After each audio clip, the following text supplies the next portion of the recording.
Welcome और welcome back to my channel. अगर आप मेरे चैनल पर नए हैं तो प्लीज़ सब्सक्राइब करना ना भूलें। तो ये हो गया था मेरा पुणे से बेंगलोर वापस आने का टाइम स्टार्ट और सुबह के बज रहे थे 4:30 बजे उठ के मैं जल्दी से रेडी हो गई थी और फिर दीदी जीजू भी उठ गए थे। दीदी ने उठने के बाद ये प्लेट लगाई मेरी विदाई के लिए, गोदी डालने के लिए, और फिर ऐसे टीका करके मुझे माहौर लगाया। माहौर के पहले हम लोग हल्दी लगाते हैं, पता नहीं क्यों लगाते हैं, मुझे भी इसका नहीं पता, क्योंकि शादी के पहले तक ऐसे माहौर के पहले हल्दी नहीं लगती है, शादी के बाद लगती है।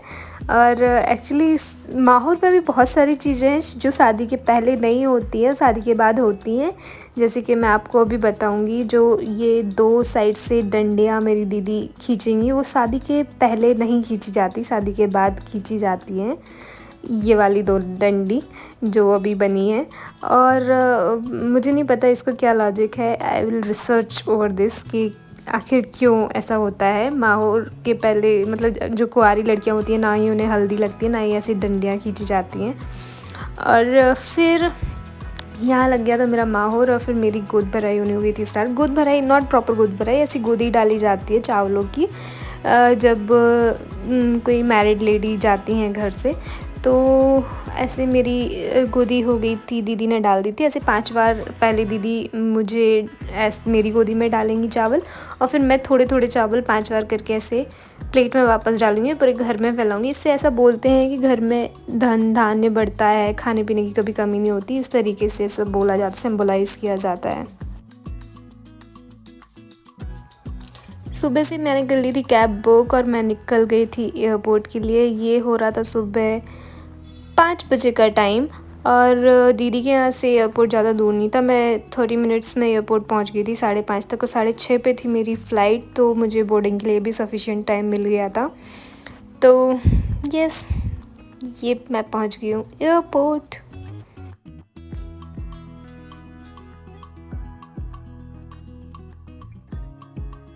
एयरपोर्ट जाने से पहले ही मैंने डिजी यात्रा पे रजिस्टर कर लिया था, तो मुझे बहुत इजी एक्सेस था जाने का अंदर। और फिर मैं अंदर एयरपोर्ट पे जाने के बाद मैंने अपने बैग कर दिया था सबमिट, और फिर ये डिजी यात्रा की लाइन से मैं निकल गई थी आगे। मुझे ऐसी लंबी लाइन में नहीं लगना पड़ा था।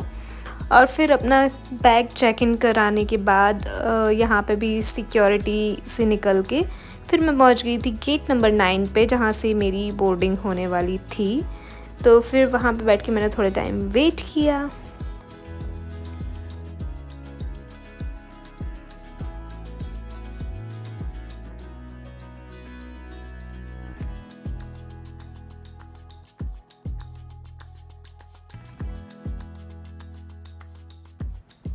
तो यहाँ पे बोर्डिंग हो गई थी स्टार्ट, और मेरा था ज़ोन 1। तो मेरी बोर्डिंग सबसे पहले होने वाली थी हम लोगों की, ज़ोन 1 वालों की। तो मैं लगी थी लाइन में, और यहाँ पे मैंने अपना बोर्डिंग पास दिखा के कर ली थी अपनी एंट्री।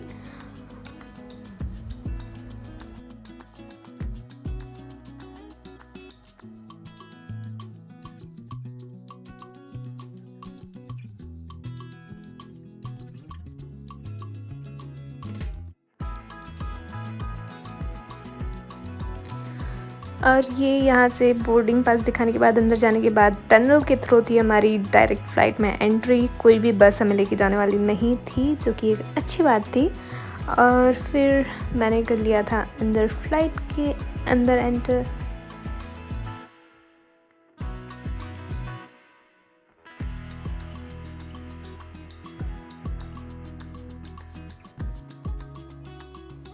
और यहाँ फ़्लाइट के अंदर एंटर करने से पहले भी एक बार फिर से टिकट चेक हुआ था। और फिर ये रही हमारी फ़्लाइट। मैं जाके बैठ गई थी मेरी सीट पर, और क्योंकि मैंने सीट पहले से प्री सिलेक्टेड नहीं रखी थी, मुझे ऑटोमेटिक अलॉट हुई थी, तो मेरी सीट थी मिडिल वाली। और विंडो पे फोकस करना पड़ रहा था मेरे लिए थोड़ा डिफ़िकल्ट, तो उसके नज़ारे थोड़े कम ही आपको देखने मिलेंगे विंडो वाले।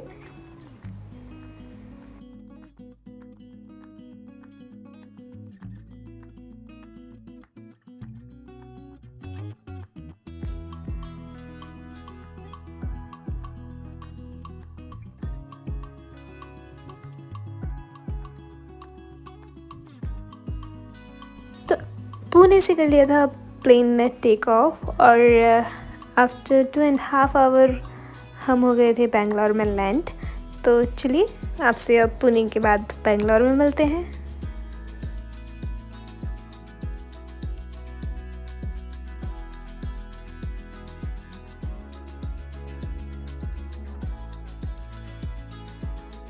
बेंगलोर में आपका स्वागत है। और हमारी फ़्लाइट हो गई थी लैंड बेंगलोर के अंदर, और हम लोगों ने फिर सामान निकाल के, एक्चुअली ये कनेक्टिंग फ़्लाइट थी तो बाहर निकलते टाइम भी हमारे टिकट्स चेक हो रहे थे कि हम बेंगलोर वाले ही हैं ना जो उतर रहे हैं, क्योंकि फ़्लाइट को बेंगलोर से फिर चेन्नई जाना था। तो बस हम अपना टिकट चेक करवा के निकल आए थे बाहर। और ये देखिए, ये हम पहुँचे थे बेंगलोर के टर्मिनल 2 पे, जिसकी खूबसूरती की जितनी भी तारीफ़ें की जाएं उतनी कम है।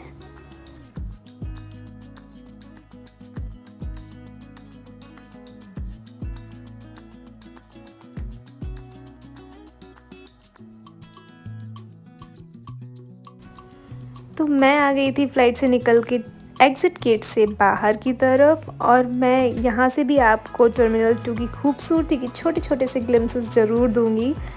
जब मैं पहली बार टर्मिनल 2 पर आई थी, मैं देख के एक्चुअली शॉक रह गई थी। It was so beautiful. अगर आपको भी मौका मिले तो वीडियो ज़रूर बनाइएगा। मैं उस टाइम पे ब्लॉगिंग नहीं करती थी, इसलिए मैंने वीडियो भी नहीं बनाई थी, बट आप इसमें देख सकते हैं कि ये कितना खूबसूरत है। मैं एक्चुअली अभी तक जितने भी एयरपोर्ट्स पे गई हूँ, मुझे सबसे सुंदर बेंगलोर का टर्मिनल 2 लगा है। फुल वुडन वर्क है, बहुत सुंदर है। तो मैं यहाँ पे आ गई थी अपना बैगेज लेने, और फिर मैंने अपना बैग उठा लिया था और मैं आ गई थी एग्ज़िट करने वहाँ से। और आप यहाँ पे भी देख सकते हैं, ये सारे जो हाथी वगैरह और जो डेकोरेशन है ना, ये सारा आर्टिफिशियल है, ये सारा वुडन वर्क है। इतना सुंदर है, इतना सुंदर है। आप एक बार ज़रूर जाइएगा, आपको मॉल से भी बहुत अच्छा फ़ील आएगा। एकदम मुझे लगता है बिग बॉस का फ़ील आएगा आपको कि आप एक बिग बॉस हाउस में आ गए हैं। सेम वही चीज़ें रहती हैं वहाँ पे।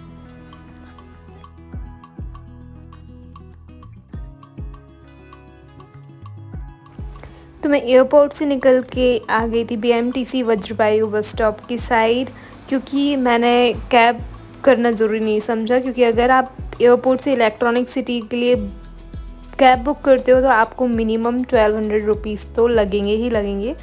बट वज्रवायु बस के थ्रू, जो कि एक कंप्लीट AC बस है, चार्टर्ड बस की जैसे है, उसमें टिकट है 335 rupees from airport to electronic city. Bus timing उसकी लगभग 2.5 आवर में वो पहुंचा देती है, जब आपको ट्रैफिक ज़्यादा ना मिले।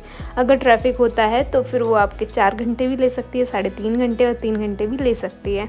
तो ये मैं आके बैठ गई थी बस में। लकीली मुझे बस एकदम लगी हुई मिल गई थी टर्मिनल 2 पर ही, तो मैं आके सीधे बैठ गई थी बस में। और ये पूरी कंप्लीट AC बस है आप, और इसका फेयर भी बहुत मिनिमल है। अगर आप ज़्यादा लोग हैं, 3 से 4 लोग हैं, तो आप कैब करना प्रीफर कीजिए, क्योंकि फिर आपकी कॉस्टिंग ऑलमोस्ट सेम आ जाएगी। बट अगर आप अकेले हैं तो फिर, और सामान भी ज़्यादा नहीं है, तो फिर आप वज्रवायु को यूज़ कर सकते हैं। वहाँ पे आप कंडक्टर्स जो हैं, जो लोग हैं, वो आपको हेल्प कर देंगे, आपकी लोकेशन के लिए बस नंबर बता देंगे। इलेक्ट्रॉनिक सिटी के लिए किया 8 जाती है, तो मैंने किया 8 ही ली थी, और मैं 2.5 घंटे में पहुँच गई थी इलेक्ट्रॉनिक सिटी। और वहाँ के स्टॉप से मैंने कर ली थी ऑटो बुक करके पहुँच गई थी मैं अपने अपार्टमेंट। यहाँ हुई थी मेरी पुणे से बेंगलोर की जर्नी ख़त्म। अगर आपको वीडियो अच्छा लगा हो तो लाइक, शेयर और सब्सक्राइब ज़रूर करें। Thank you for watching.